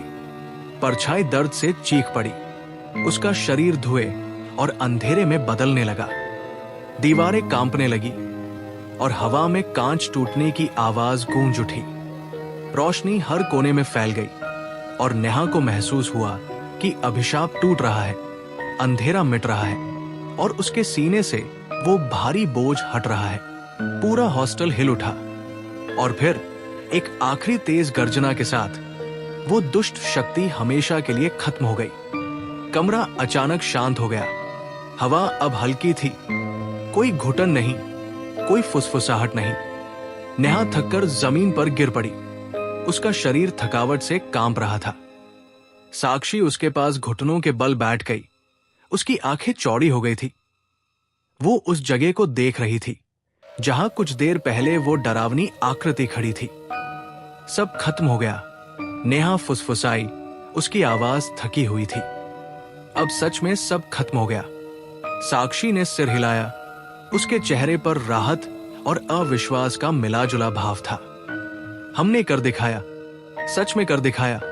लेकिन भले ही अंधेरा खत्म हो गया था, नेहा जानती थी कि इस जगह की यादें, जो भयानक चीजें उन्होंने देखी थी, वे उनके साथ हमेशा रहेंगी। रोजवुड हॉस्टल अब बुरी जगह नहीं था, लेकिन इसने उनके दिलों पर अपनी छाप छोड़ दी थी। और जब वे वहां से बाहर निकली तो उन्हें एहसास हुआ कि वे इसे कभी नहीं भुला पाएंगी। वो साए जो हमेशा उनके ज़हन में बने रहेंगे। कुछ दिनों बाद रोजवुड हॉस्टल में बिताई वो भयानक रात बीत चुकी थी। अब वहां शांति थी, लेकिन फिर भी कहीं न कहीं एक अनजाना डर अभी भी हवा में तैर रहा था। हॉस्टल जो कभी डरावनी फुसफुसाहटों और सायों से भरा रहता था, अब बिल्कुल शांत था। पर नेहा को ऐसा लग रहा था जैसे कोई अभी भी उन्हें देख रहा है। अगली सुबह धूप खिड़की से हल्के हल्के छनकर आ रही थी। नेहा खिड़की के पास बैठी बाहर के बगीचे को देख रही थी। दूर खड़े सूखे पेड़ रहस्यमय तरीके से हिल रहे थे, जैसे किसी अनदेखी शक्ति ने उन्हें छू लिया हो। नेहा ने एक गहरी सांस ली और अपनी आंखें बंद कर ली, इस अजीब एहसास को दूर करने के लिए। लेकिन जब उसने आंखें खोली तो खिड़की के शीशे में उसे एक परछाई दिखी। पीली, सूखी हुई, खोखली आंखों वाली आकृति जो सीधा उसकी आत्मा में झांक रही थी। नेहा का दिल तेजी से धड़कने लगा। जब उसने मुड़कर पीछे देखा तो वहां कोई नहीं था। उसका शरीर कांपने लगा। साक्षी, वो चीख पड़ी। घबराहट से भरी आवाज पूरे कमरे में गूंज उठी। साक्षी दौड़ती हुई आई। उसकी आंखों में चिंता थी। क्या हुआ? तू ठीक है? नेहा ने कांपते हुए खिड़की की ओर इशारा किया। मैंने कुछ देखा। कोई खड़ा था मेरे पीछे। साक्षी का चेहरा सफेद पड़ गया। क्या कह रही है? यहां कोई नहीं है। नेहा के शरीर में ठंडी लहर दौड़ गई। मैंने सच में देखा साक्षी। मुझे ऐसा लग रहा था जैसे कोई मुझे देख रहा था। साक्षी ने उसे समझाने की कोशिश की, लेकिन नेहा के मन से डर नहीं गया। हमें यहां से जाना होगा, नेहा ने कांपती आवाज में कहा। मुझे परवाह नहीं कि अभिशाप टूट गया है या नहीं। यहां कुछ गड़बड़ है। हमने जो शुरू किया था वो अब भी पूरा नहीं हुआ है। रात होते ही, जैसे ही शाम ढली, रोजवुड हॉस्टल में फिर से अजीब घटनाएं होने लगी। फर्श की लकड़ियां ऐसे चरमरा रही थी जैसे कोई वहां चल रहा हो, लेकिन वहां कोई नहीं था। जो दरवाजे बंद थे वे खुद ब खुद खुलने लगे। ठंडी हवा ने पूरे कमरे को घेर लिया। फुसफुसाहटें फिर से शुरू हो गई थी, धीमी लेकिन स्पष्ट। हर बीतते घंटे के साथ कमरों के कोनों में अंधेरा और घना होता जा रहा था, जैसे किसी की छाया वहां आकार ले रही हो। नेहा और साक्षी अपने कमरे में बैठे थे, डर से कांप रहे थे। उन्होंने सारी बत्तियां जला रखी थी, लेकिन कमरे के बाहर फैले अंधेरे ने उन्हें चारों ओर से घेर लिया था। तभी अचानक एक धीमा खरोंचने की आवाज आई। आवाज जमीन के नीचे से आ रही थी, जैसे कोई लकड़ी पर अपने नाखून घिस रहा हो। आवाज धीरे धीरे और तेज होती गई, जैसे कुछ बाहर निकलने की कोशिश कर रहा हो। तूने सुना? साक्षी ने फुसफुसाते हुए कहा। उसका चेहरा डर से सफेद पड़ गया था। नेहा ने धीरे से सिर हिलाया। उसका दिल जोर जोर से धड़क रहा था। हमें पता लगाना होगा कि ये क्या हो रहा है। ये अभी खत्म नहीं हुआ है। कांपते हाथों से नेहा ने दरवाजा खोला और धीरे धीरे बाहर कदम रखा। हवा और ठंडी हो गई थी। दीवारों से एक अजीब सी सरसराहट की आवाज आ रही थी, जैसे वे खुद ही सांस ले रही हों। हवा में एक धातुई गंध थी। जैसे जैसे वे अंधेरे गलियारे में आगे बढ़े, खरोंचने की आवाज तेज होती गई। जब वे कमरा भी 13 के पास पहुंचे तो दरवाजा खुला हुआ था, जैसे कोई उनका इंतजार कर रहा हो। अब फुसफुसाहटें और तेज हो गई थी। वे दर्द से कराह रही थी, जैसे कोई उन्हें रोकना चाह रहा हो। नेहा ने धीरे धीरे कमरे में कदम रखा और तभी अचानक दरवाजा जोर से बंद हो गया, उन्हें अंदर फंसाकर। कमरा जैसे जिंदा हो उठा। एक अजीब सी अंधेरी ताकत उसमें घूम रही थी, जो उनकी सांसों को चूस रही थी। फर्श उनके पैरों के नीचे हिलने लगा और दीवारों पर परछाइयां चलने लगी, जैसे वे जीवित हो। अंधेरे में से एक आवाज गूंजी, गहरी और डरावनी। तुमने सोचा कि मुझसे बच जाओगे? तुम कभी नहीं जा सकते। दीवारों में दरारें पड़ने लगी और उन दरारों से हड्डियों जैसी पतली, कंकाल जैसी उंगलियां बाहर निकलने लगी, जो धीरे धीरे अपने नुकीले नाखूनों से रास्ता बनाकर नेहा और साक्षी की तरफ बढ़ने लगी। दोनों लड़कियों ने चीखते हुए पीछे हटने की कोशिश की, लेकिन वे हाथ तेजी से जमीन पर रेंगते हुए उनकी तरफ बढ़ रहे थे। नेहा को अपने सीने में भारीपन महसूस हुआ जब उन हाथों ने उसकी टांगों को पकड़ लिया और उसे कमरे के बीच की ओर खींचने लगे। दीवारें और पास आती जा रही थी और परछाइयां उसे अपनी चादर में लपेटने लगी। उसने खुद को छुड़ाने की कोशिश की, लेकिन पकड़ और मजबूत होती गई और कानों में फुसफुसाहट की आवाजें इतनी तेज हो गई कि सुनाई देना मुश्किल हो गया। बचाओ, कोई तो मदद करो। साक्षी चीख पड़ी, उसकी आवाज टूट रही थी। तभी कमरे में एक तेज रोशनी फैली और वे हाथ दर्द से चीखते हुए दीवारों में समा गए। परछाइयां गायब हो गई और कमरे का तापमान सामान्य हो गया। नेहा ने तेजी से सांस ली, उसका दिल जोर जोर से धड़क रहा था। जैसे ही रोशनी हल्की हुई, दरवाजे पर एक शख्स खड़ा दिखाई दिया। वो डॉक्टर अभय राठौर थे, एक पैरानॉर्मल इन्वेस्टिगेटर, जिन्होंने अपने हाथ में एक छोटा चमकता हुआ यंत्र पकड़ा हुआ था। तुम दोनों के साथ खेल खेला गया है, उन्होंने शांत लेकिन कड़क आवाज में कहा। यह जगह सिर्फ एक आत्मा से नहीं भरी है, ये सालों से डर पर पल रही है। तुम्हें अभी यहां से निकलना होगा। दीवारों से अजीब सी आवाजें आने लगी, जैसे ये इमारत जिंदा हो और उनके जाने का विरोध कर रही हो। नेहा ने साक्षी का हाथ पकड़ा और बाहर की ओर भागने लगी। दीवारें दरकने लगी, जगह जगह से दरारें उभर आई। डॉक्टर राठौर के यंत्र की रोशनी मंद पड़ने लगी और उसकी हल्की परछाइयां दीवारों पर अजीब आकार बनाने लगी। जैसे ही वे हॉस्टल के मुख्य दरवाजे तक पहुंचे, वार्डन मिसेस वर्मा उनके सामने खड़ी हो गई। उनका चेहरा गंभीर था। तुम सोचते हो कि तुम भाग सकते हो? ये श्राप सदियों पुराना है, इसे कोई नहीं तोड़ सकता। तुम इससे बच नहीं सकते। लेकिन नेहा ने हिम्मत जुटाई और उन्हें धक्का देकर रास्ता बना लिया। हम यहाँ एक और पल भी नहीं रुक सकते।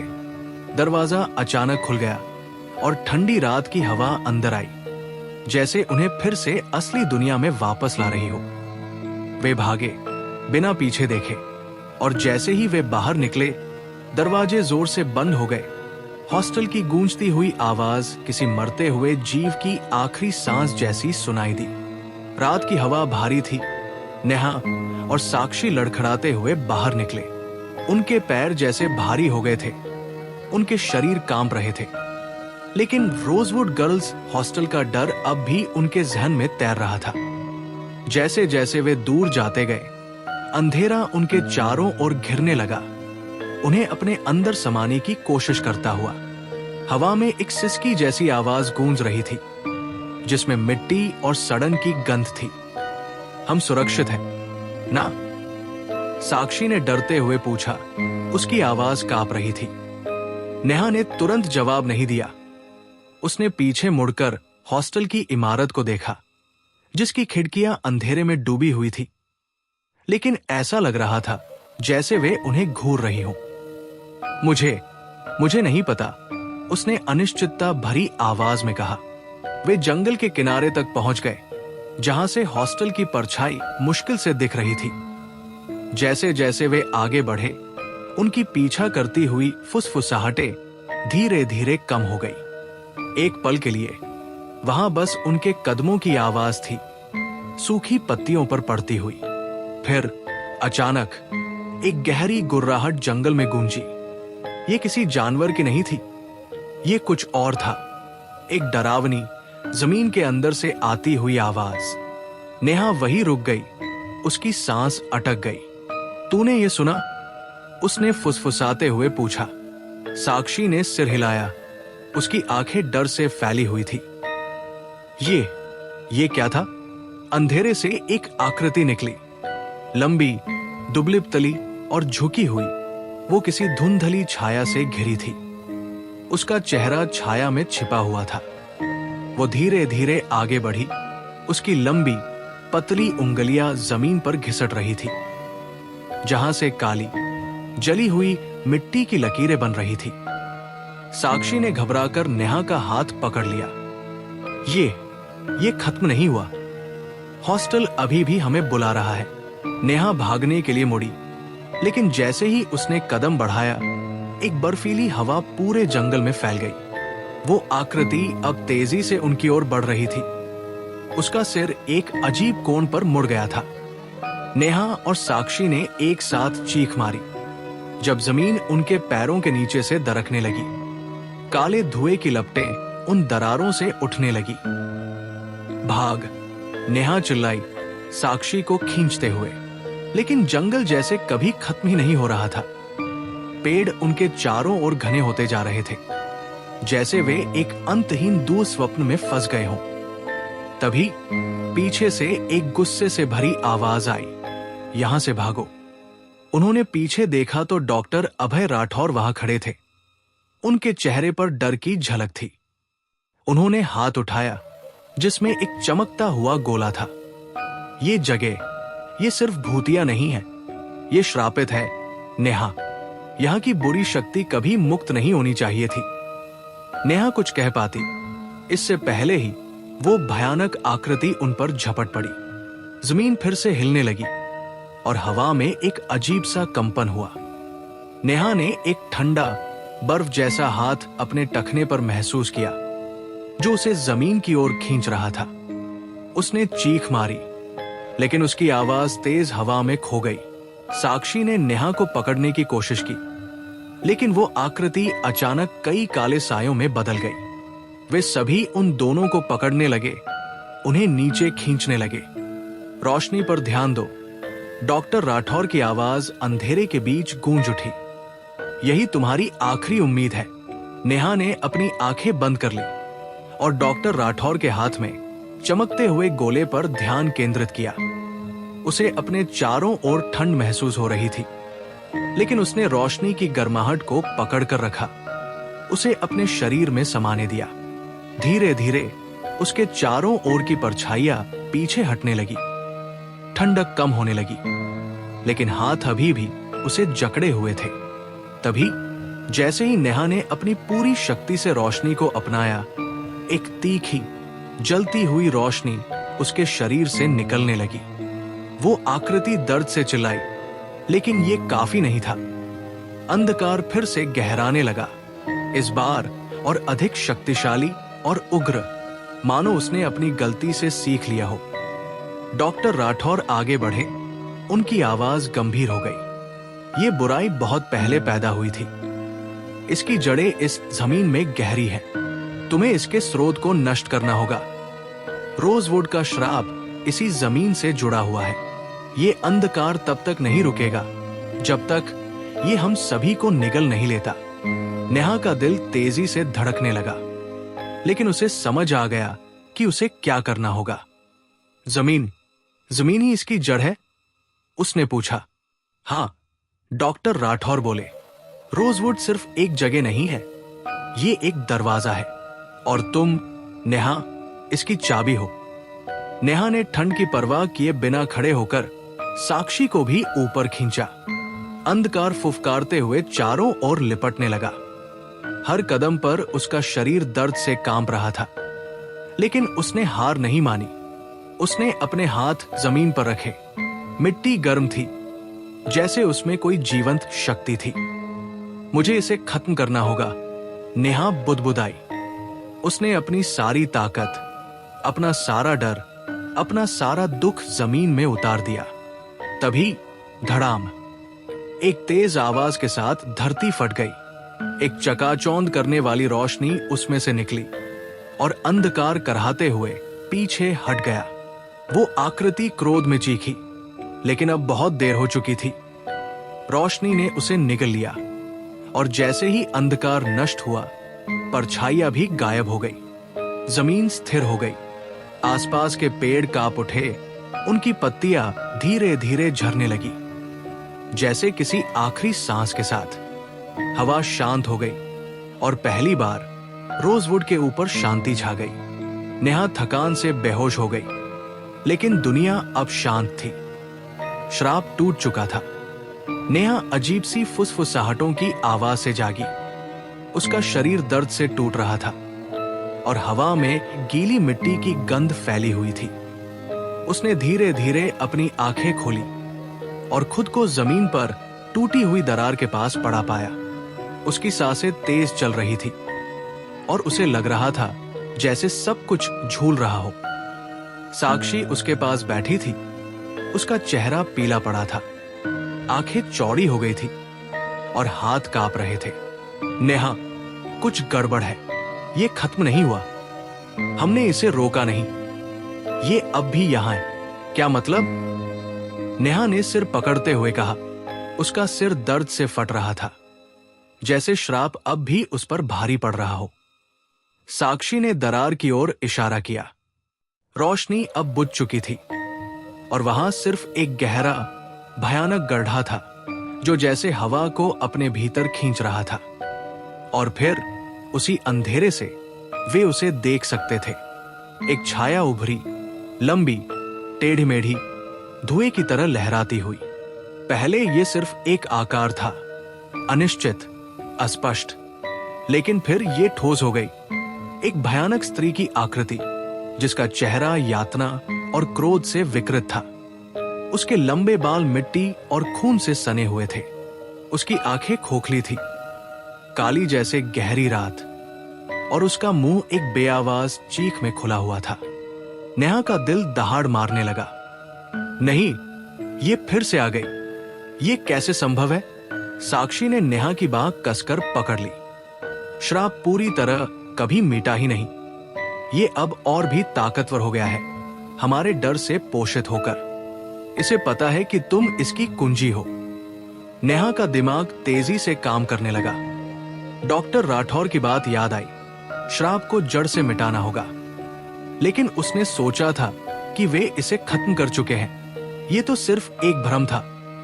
अंधकार बस कुछ देर के लिए पीछे हट गया था, सांस लेने का अवसर दे रहा था, लेकिन ये कभी सच में गया ही नहीं था। भूतिया स्त्री उनके पास बढ़ने लगी। उसका शरीर धुएं की तरह हिल रहा था। उसकी उंगलियां उनकी आत्मा को छूने के लिए बढ़ रही थी। तभी नेहा ने एक और छाया देखी। इस बार एक आदमी की, लंबा, डरावना, जिसकी आंखें जलते हुए अंगारों की तरह चमक रही थी।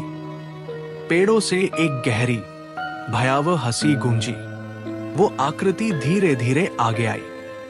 वो एक आदमी था, लंबा, भयावह, फटे पुराने कपड़ों में, जिसकी त्वचा मरे हुए जैसी सफेद थी और चेहरे पर गहरे घाव थे।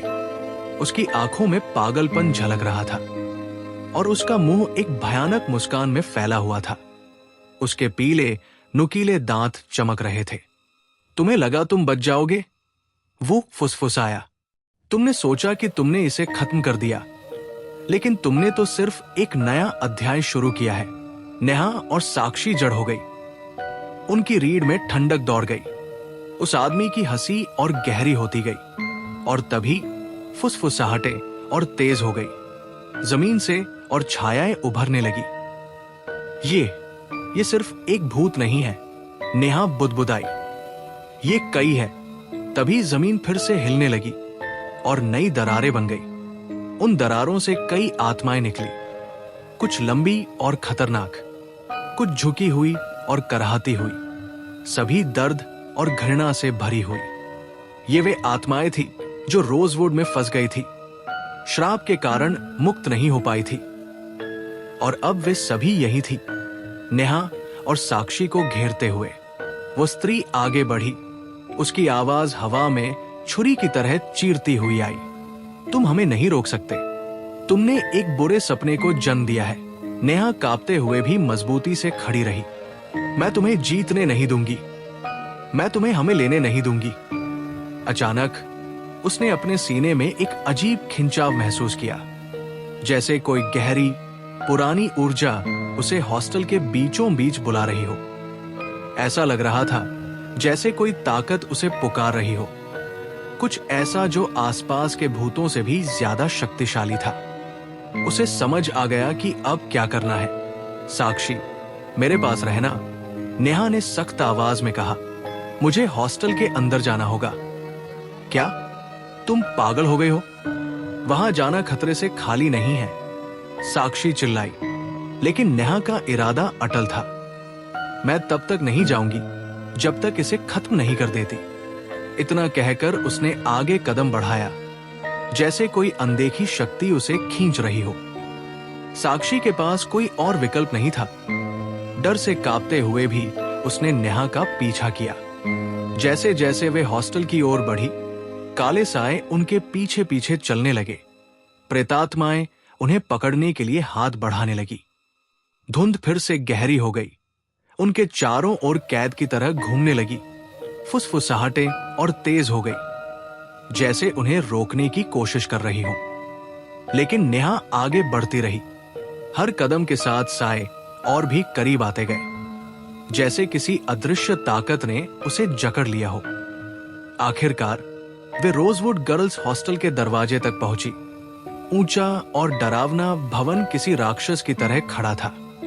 अंदर से अंधेरा था, लेकिन नेहा महसूस कर सकती थी कि वहां अजीब ऊर्जा मौजूद थी, जैसे वो उनका इंतजार कर रही हो। बिना रुके उसने भारी दरवाजे खोले और अंदर चली गई। फर्श ठंडा और कठोर था। अब यह हॉस्टल पहले से भी ज्यादा भयानक लग रहा था, जैसे इसकी दीवारों में ही श्राप बसा हो। नेहा तेजी से भीतर बढ़ी। साक्षी उसके पीछे पीछे थी।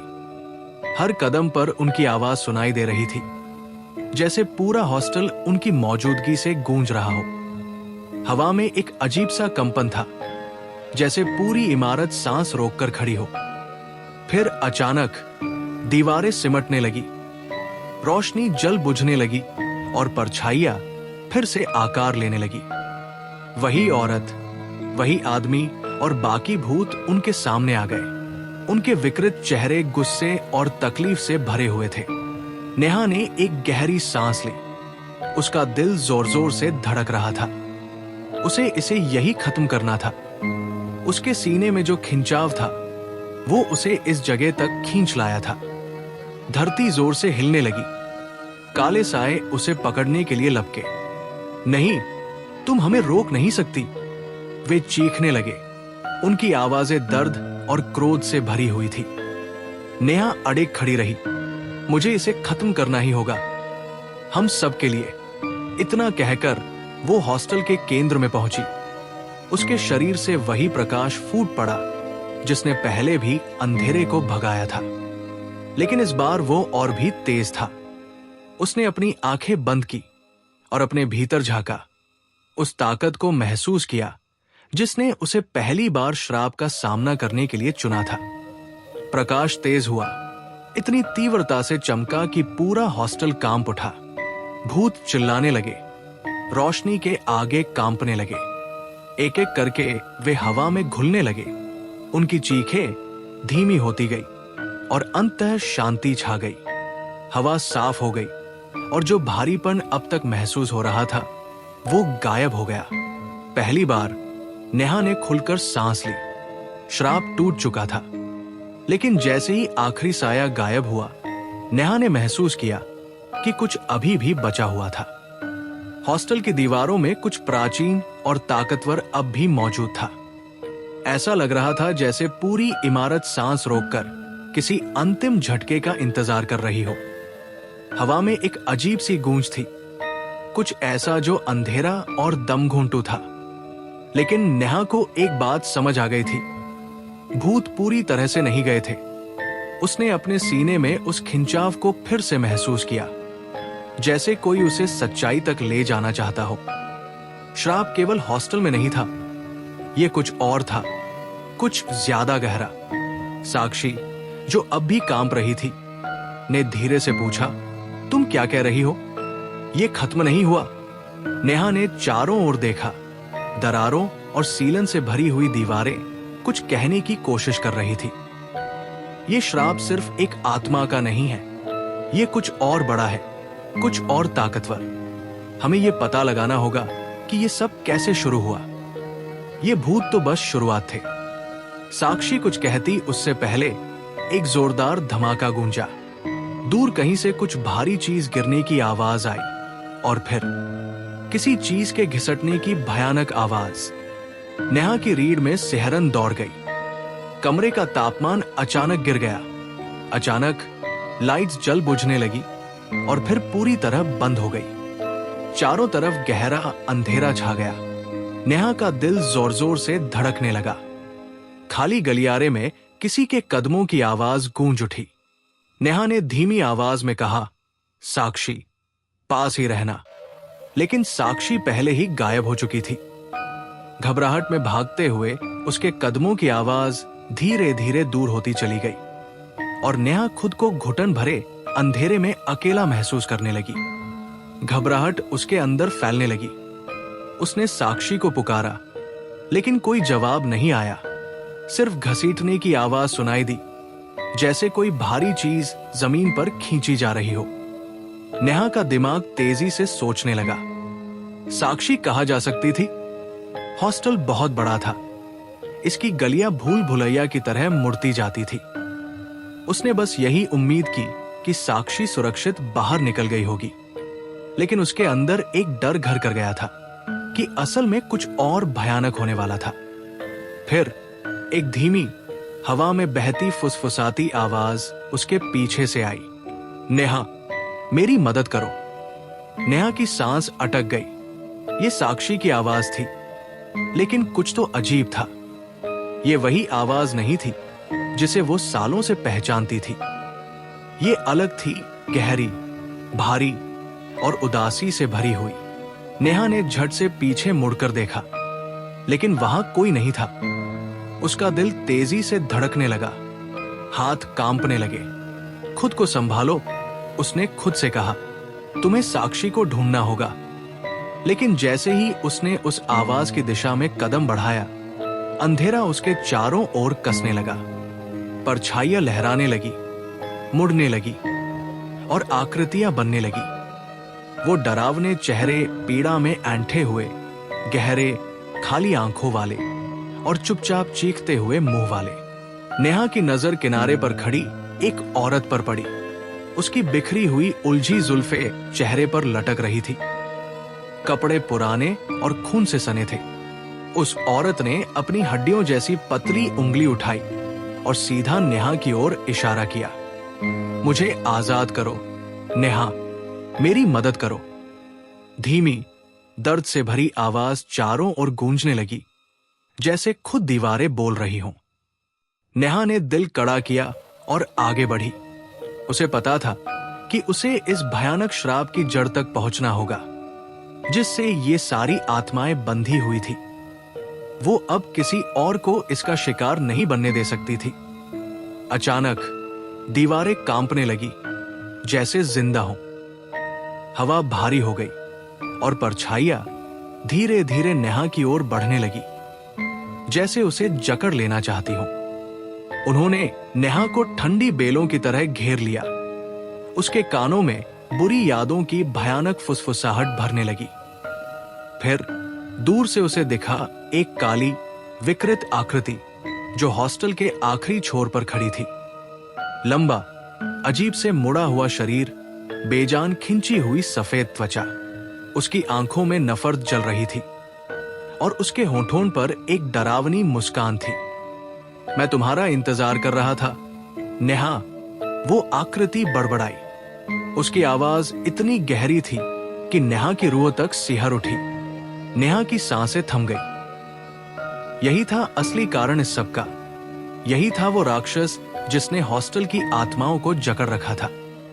अपने अंदर के डर को परे धकेलते हुए नेहा ने आगे कदम बढ़ाया।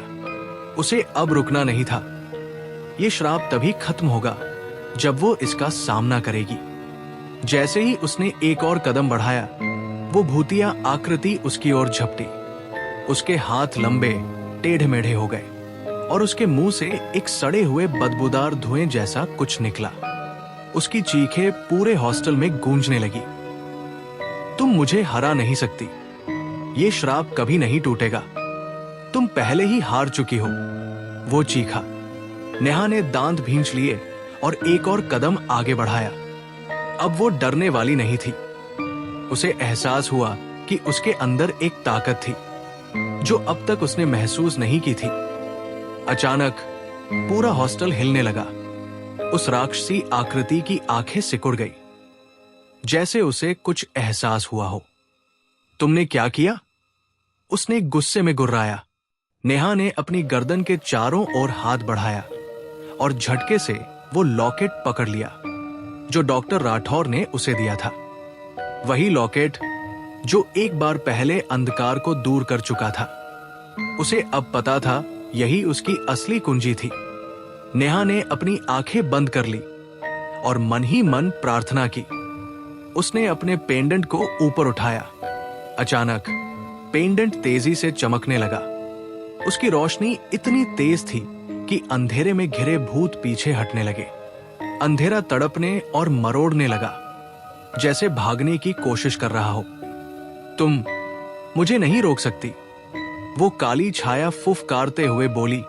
उसका स्वर क्रोध से भरा था, लेकिन अब नेहा को डर नहीं लग रहा था। वो यहां तक पहुंच चुकी थी, अब पीछे हटने का कोई सवाल ही नहीं था।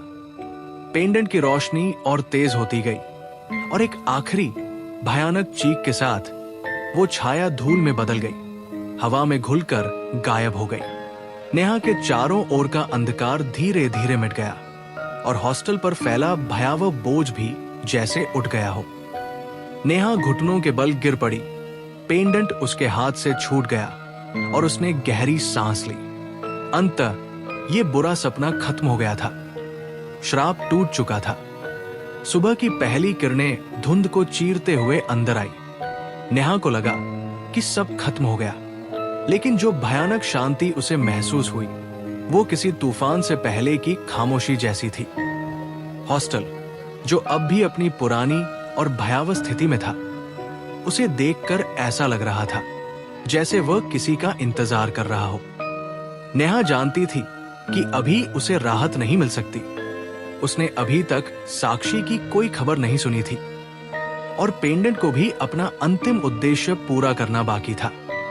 अचानक हवा अस्वाभाविक रूप से ठंडी हो गई। खिड़कियां जोर से हिलने लगी और लकड़ी के दरवाजे चरमराने लगे, जैसे कोई जबरदस्ती अंदर आने की कोशिश कर रहा हो। नेहा, अभी सब खत्म नहीं हुआ। एक जानी पहचानी आवाज उसके पीछे से आई। ये साक्षी की आवाज थी, लेकिन उसमें कुछ अलग था, जैसे उसमें से सारी जिंदगी निचोड़ ली गई हो। नेहा ने धीरे से पीछे मुड़कर देखा और उसका दिल दहल गया। सामने खड़ी साक्षी का चेहरा पीड़ा से भरा हुआ था। उसकी आंखें गहरी, खाली गुफाओं जैसी लग रही थी। उसकी त्वचा बेजान भूरे रंग की हो गई थी और उसके कपड़े फटे हुए, धूल और खून से सने हुए थे। साक्षी, नहीं, नेहा ने कांपती आवाज में कहा, धीरे धीरे पीछे हटते हुए। प्लीज ऐसा मत करो।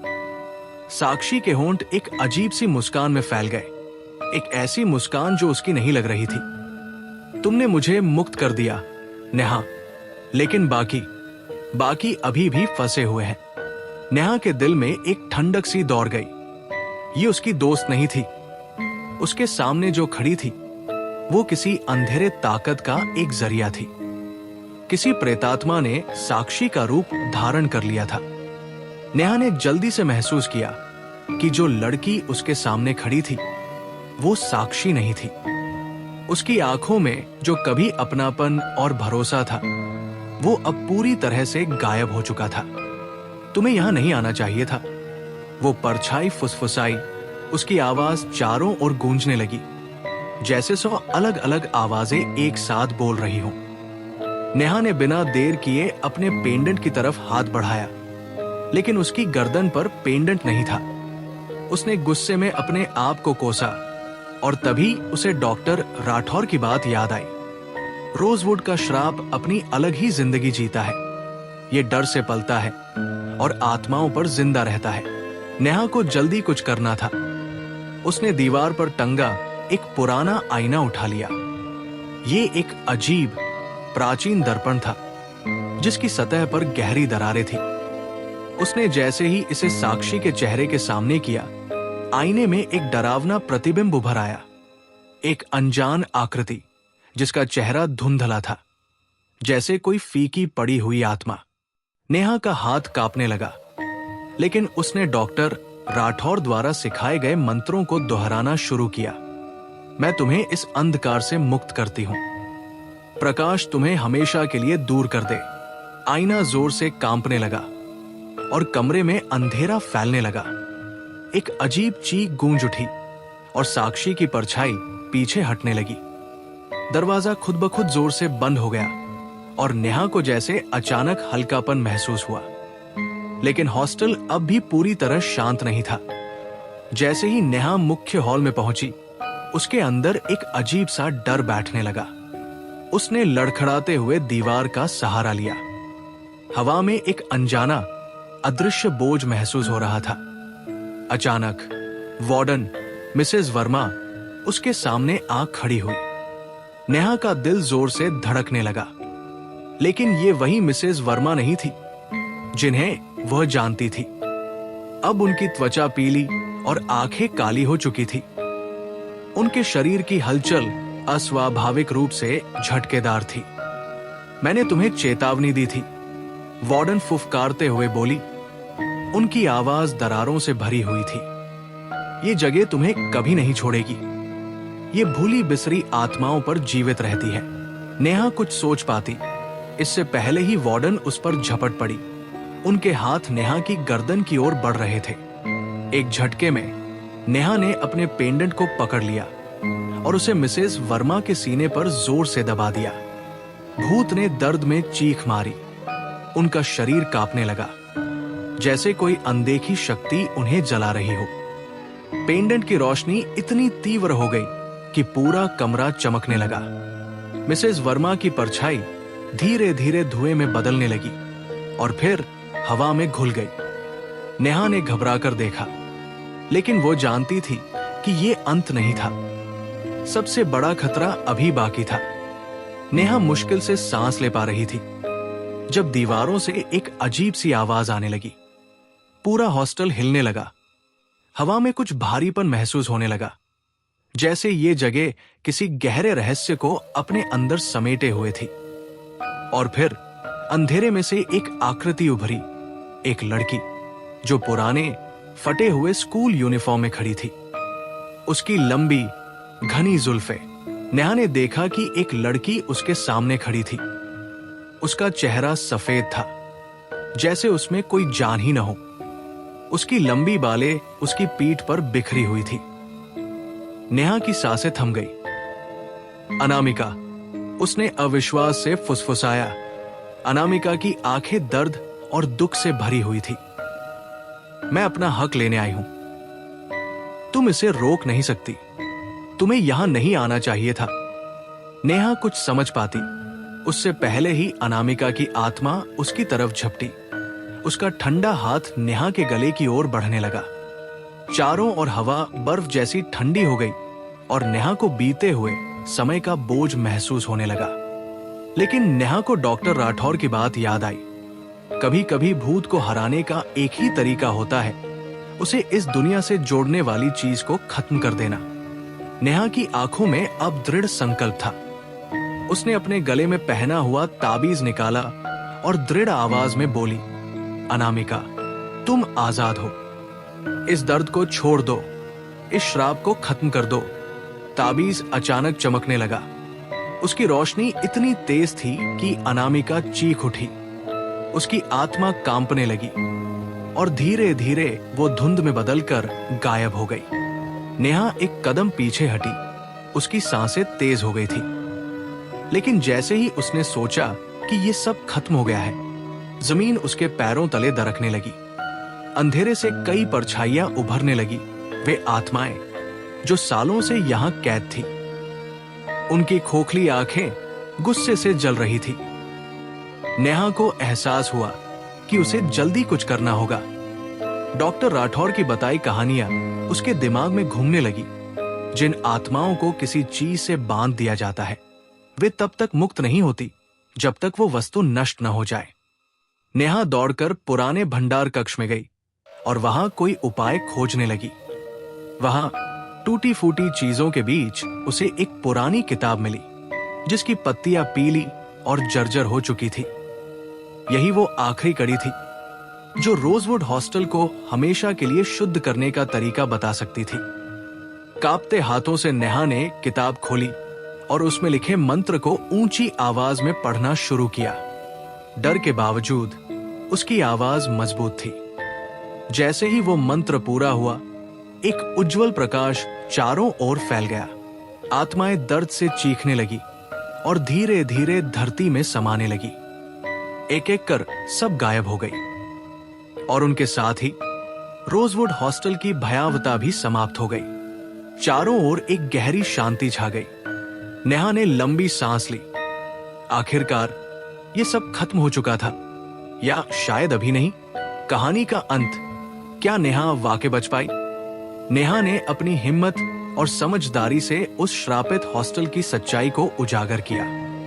अंधेरे में छिपे भूतों और उनके डरावने राजों से लड़ते हुए उसने आखिरकार रोजवुड गर्ल्स हॉस्टल को उस श्राप से मुक्त कर दिया। लेकिन क्या सच में ये अंत था? क्या हॉस्टल की दीवारों में कैद सभी आत्माएं वाकई मुक्त हो गई, या फिर अंधेरे में अब भी कुछ बचा हुआ है? क्योंकि जब नेहा ने बाहर कदम रखा, उसे लगा कि कोई अब भी उसे देख रहा था। शायद ये सिर्फ एक अंत नहीं, बल्कि एक नए डर की शुरुआत थी। तो दोस्तों, कैसी लगी ये कहानी? क्या आपको लगा कि सच में हॉस्टल का डर खत्म हो गया, या फिर वहां अब भी कोई भयानक ताकत जिंदा है? अपने विचार और फीडबैक हमें कमेंट में जरूर बताएं।